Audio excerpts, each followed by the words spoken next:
Şamaxıda Elm və Təhsil İşçiləri Həmkarlar İttifaqı Respublika Komitəsinin dəstəyi, Elm və Təhsil İşçiləri Həmkarlar İttifaqı Şamaxı rayon komitəsinin təşkilatçılığı ilə 2 fevral Gənclər Gününə həsr olunmuş tədbir keçirilib. Tədbirdə Yeni Azərbaycan Partiyası Şamaxı rayon təşkilatının sədri Tural Qasımlı, Şamaxı Regional Kollecin direktoru Vasif Müslimov və Şamaxı rayon təhsil sektorunun müdiri Məsud Babayev və gənc müəllimlər iştirak ediblər. Tədbiri giriş sözü ilə açan Fuad Nəsirov gəncləri təbrik edib. Onlara dövlət və dövlətçiliyimizə sadiq olmalarını tövsiyə edib. Tədbirin sonunda gənc müəllimlərə fəxri fərman və hədiyyələr təqdim olunub.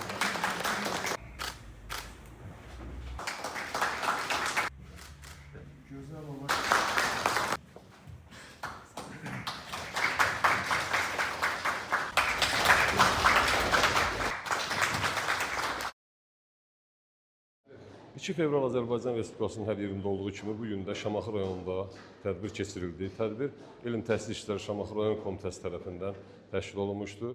Tədbirimizdə Yeni Azərbaycan Partiyası Şamaxı rayon təşkilatının sədri Tural müəllim Qasımlı, Şamaxı Dövlət Regional Kolleci, Şamaxı Dağlıq Şirvan Regional Təhsil İşçilərinin əməkdaşları iştirak etdilər. Məqsədimiz gənclərə dəstək olmaq və hər zaman gənclərin yanında olduğumuzu göstərməkdir. O cümlədən də mən Elm Təhsil İşçiləri Respublika Komitəsi adından və öz adımızdan bütün gəncləri təbrik edirəm.